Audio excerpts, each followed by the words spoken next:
ओम स्वात्मने नमः, सर्वात्मने नमः। ससा अनुष्ठान में आप सभी का तहे दिल से स्वागत है।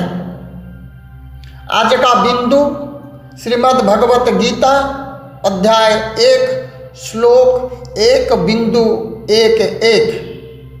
लेकिन श्लोक की चर्चा से पहले आइए हम जानेंगे गीता रोजमर्रा की जिंदगी में हमें कैसे जीना सिखाती हैं। गीता हमें कैसे सोचना सिखाती हैं। गीता ध्यान और चेतना कैसे जगाती हैं। गीता को अलग अलग दृष्टि से देखें तो गीता सुनी जाए तो वह ग्रंथ है, गीता पढ़ी जाए तो वह इतिहास है, गीता गाई जाए तो वह श्लोक है, गीता मानी जाए तो वह कहानी है, गीता जानी जाए तो वह जीवनी है, गीता समझी जाए तो वह विज्ञान है। लेकिन गीता जब अनुभव में उतरते हैं तो वह ज्ञान बन जाती है। इसलिए गीता सिर्फ उस समय महान नहीं थी, गीता आज भी महान है और गीता हर युग में मार्गदर्शक रहेगी। अब इसी चेतना के साथ, इसी दृष्टि के साथ अध्याय 1 श्लोक 1 बिंदु 1:1 में प्रवेश करते हैं। जय श्री कृष्ण, जय चेतना। भूमिका 1 बिंदु 1:0 में अहम मन यानी दुर्योधन ने तुलना की। हम ज़्यादा हैं, वे कम हैं, लेकिन तुलना से भी मन को शांति नहीं मिली। इसलिए श्लोक 1 बिंदु 1:1 में वह अगला कदम उठाता है, नियंत्रण। अब वह बोल नहीं रहा, अब वह आदेश दे रहा है। श्लोक 1 बिंदु 1:1। अयनेषु च सर्वेषु यथा भागं वस्थिताः भीष्ममेवाभिरक्षन्तु भवन्तः सर्व एव हि। श्लोक का शब्दार्थ अयनेषु यानी मोर्चा पर, च यानी और, सर्वेषु यानी सभी, यथा भागम यानी अपने अपने स्थान पर, अवस्थिता यानी स्थिर होकर, भीष्मम एव भीष्म की ही, अभिरक्षन्तु रक्षा करें, भवन्तः यानी आप लोग, सर्व एव ही सभी निसंदेह। भावार्थ दुर्योधन कहता है आप सभी लोग अपने अपने मोर्चों पर स्थिर रहकर निसंदेह भीष्म पितामह की ही रक्षा करें। आइए समझते हैं ससा दर्शन 3 अस्तित्वों में गहन व्याख्या के साथ। बिंदु 1 शारीरिक अस्तित्व यानी इतिहास, जो बाहरी स्तर। कुरुक्षेत्र में युद्ध आरंभ होने वाला है। दुर्योधन अपनी पूरी सेना को मोर्चों पर तैनात कर रहा है और विशेष रूप से भीष्म की सुरक्षा का आदेश दे रहा है। यह सैन्य व्यवस्था है, युद्ध की औपचारिक तैयारी। लेकिन गीता इससे केवल रणनीति नहीं मानती, रणनीति बाहर दिखती है, यह भीतर छुपा होता है। बिंदु 2, मानसिक अस्तित्व यानी मनोवैज्ञानिक स्तर, ससा दृष्टि से। अब भीतर आइए, जहाँ भीष्म सिर्फ एक योद्धा नहीं है। भीष्म यानी मन का वह पुराना कठोर ढांचा जिस पर अहम टिका हुआ है। अहम क्या कर रहा है?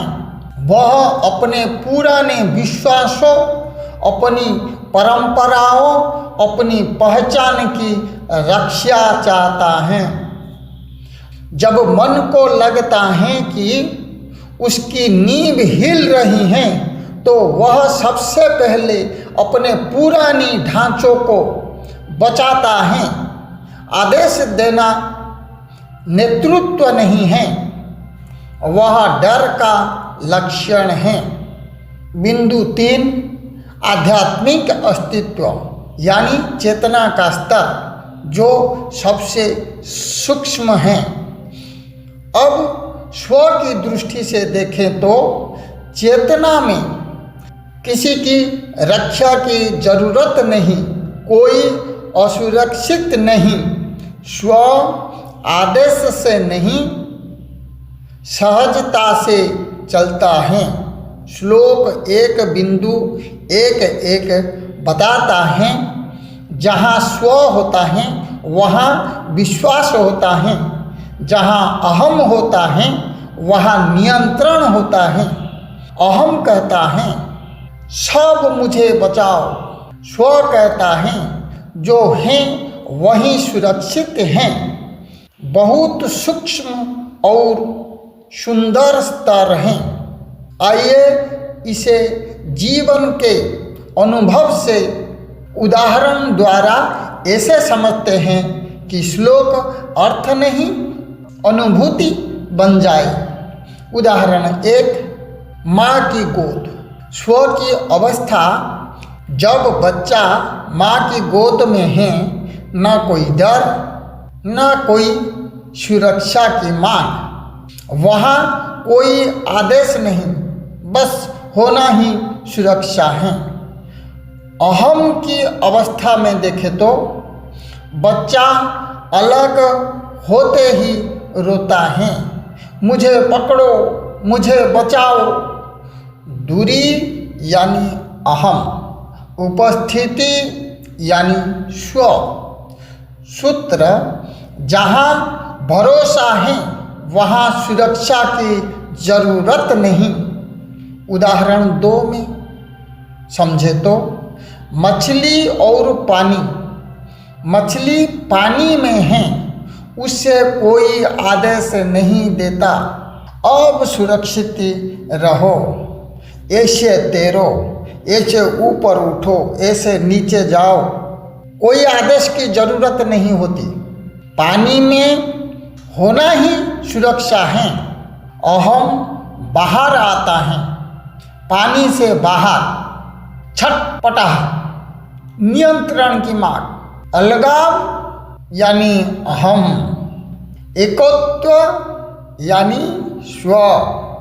उदाहरण 3 में समझते हैं, नृत्य और अनुशासन। स्व से नृत्य, शरीर अपने आप बहता है, न गिनती न आदेश, सहजता से चाल, ये सब नृत्य में होता है।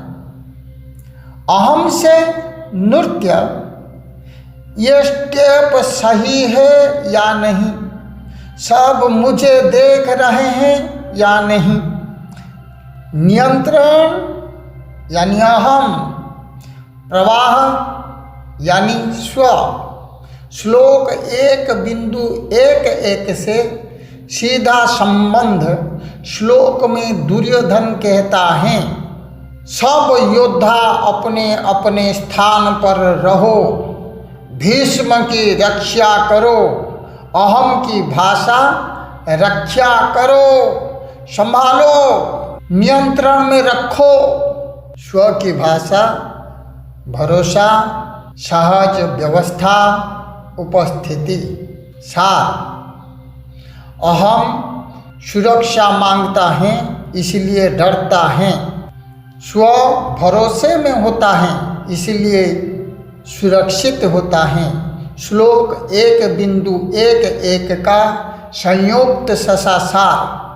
शारीरिक स्तर यानी युद्ध की अंतिम तैयारी, मानसिक स्तर यानी डर से पैदा हुआ नियंत्रण और आदेश, आध्यात्मिक स्तर यानी असुरक्षा में फंसी चेतना, अहम नियंत्रण चाहता है, स्व विश्वास चाहता है।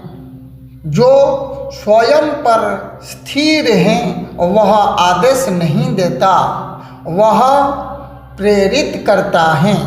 समापन, आज अपने भीतर देखें, कहाँ आप आदेश दे रहे हैं और जहाँ आदेश छूट जाए वही स्व प्रकट होता है। अगले श्लोक में, श्लोक 1.1.2, जहाँ शंखनाद के साथ युद्ध नहीं मन की कंपन शुरू होती हैं।